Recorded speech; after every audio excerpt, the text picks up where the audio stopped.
The basis of cosmology, really, if you hunt for it, lies in Einsteinian relativistic mechanics. And when Einstein promulgated his ideas, he totally and completely ignored anything electrical. And so the modern cosmology, with all of its ideas of omega and expanding universe and inflation theory and the Big Bang and all the rest of it, are predicated on a foundation which ignores almost half of man's knowledge about the way the universe works, which is electricity. It may sound like I'm dismissing Einstein and his theories of relativity out of hand, but we have to give Einstein credit for his integrity in pointing out that his theory did not meet his requirements, and that is that his theory had to be tied back to some form of reality. And there is no explanation as to why matter should curve space to give the effect of gravity. He felt that quantum theory, being a probabilistic theory, divorced cause and effect. And this is one of the things you cannot do in physics, is divorce cause and effect. Otherwise, you might as well give up and get a real job. But this is a puzzle that dogged Einstein through his later years, to the point that his followers tended to go off and use his geometrical explanations to conjure up things like black holes and neutron stars and so on, and the expansion of the universe and the Big Bang, without referring back to Einstein, who, with great integrity, said he wasn't satisfied with his explanation. One of the problems faced by astronomers after the space age began was to explain the discovery of very concentrated outbursts of energy in deep space. And that meant for them, since gravity is the only driving force available to them, that they required an infinite concentration of mass, because gravity is an infinitely weak force.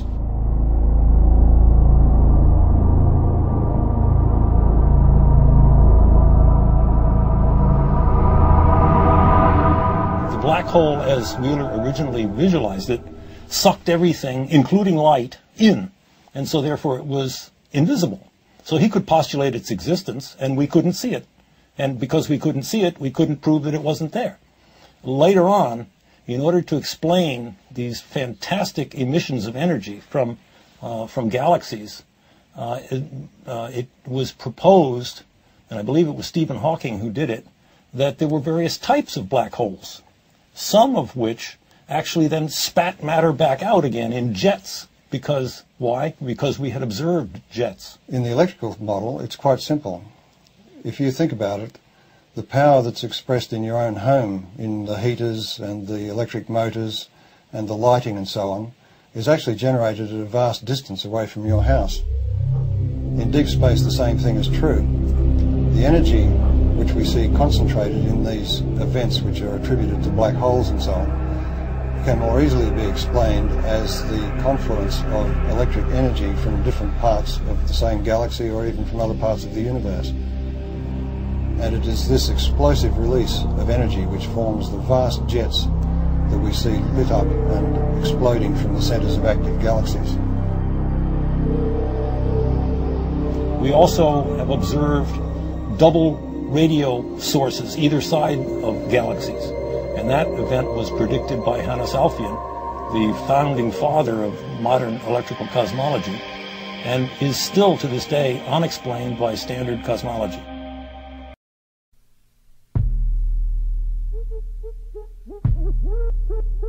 Magnets, flywheels, reciprocating engines, transformers, tripods with mysterious boxes, and radio tuners. How do the pieces of this puzzle fit together? And could the answer be a way to defy gravity and a spectacular end to the energy crisis? With rolling blackouts and gas prices skyrocketing at the pumps, you won't want to miss what comes next.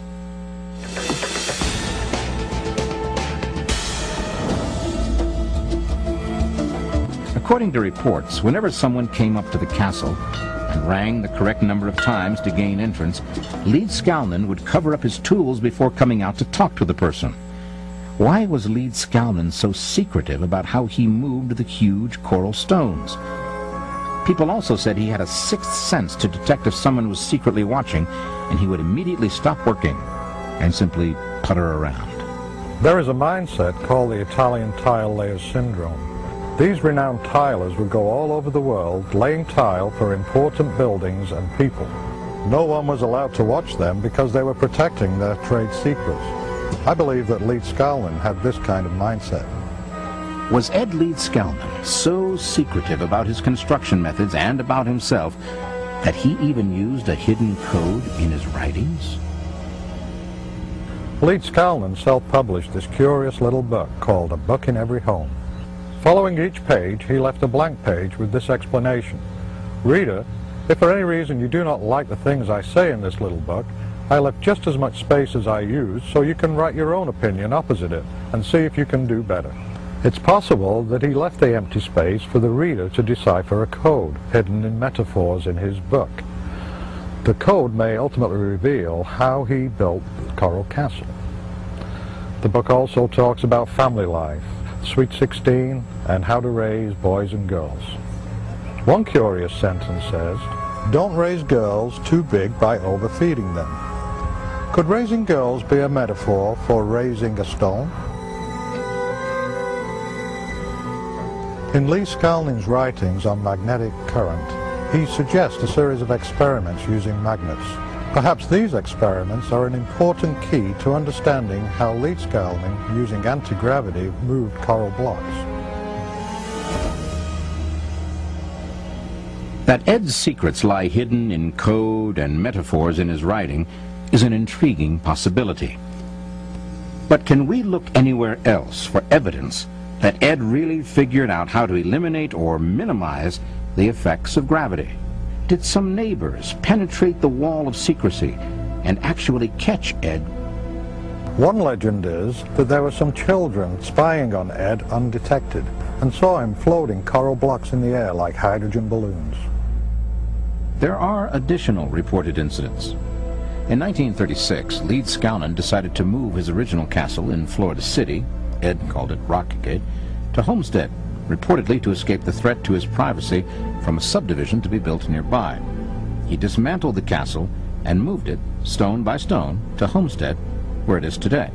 For the first and only time, Leeds-Skalman sought help with the move. Ed Leeds-Skalman hired a tractor to pull the chassis of an old truck that he had.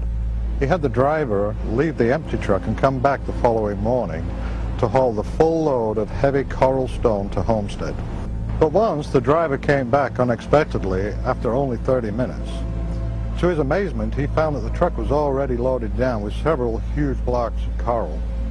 The driver remembered, "It was impossible to have stacked those gigantic blocks in under 30 minutes, even with a steam-powered derrick. And Ed had no equipment, just a simple tackle and chain hoist. Yet there they were, piled like cordwood." When the truck moved the 23-ton obelisk, Leeds-Skalman told the driver that he would have it raised in position by the following morning. And indeed, when the driver returned the following morning, the obelisk was raised. But why did Leeds-Skalman undertake the daunting task of moving the entire castle 10 miles from Atlantic City to Homestead, Florida? Was there a reason besides the prospect of a housing development close to the castle? And does the actual location of the castle itself contribute to its mystery?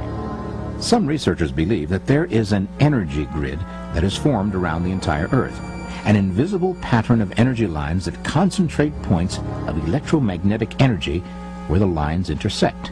Did Leeds-Skalman somehow learn the secrets of this energy grid? And is Coral Castle a power point? I've heard that Ed had a map of the magnetic energy points of the Earth.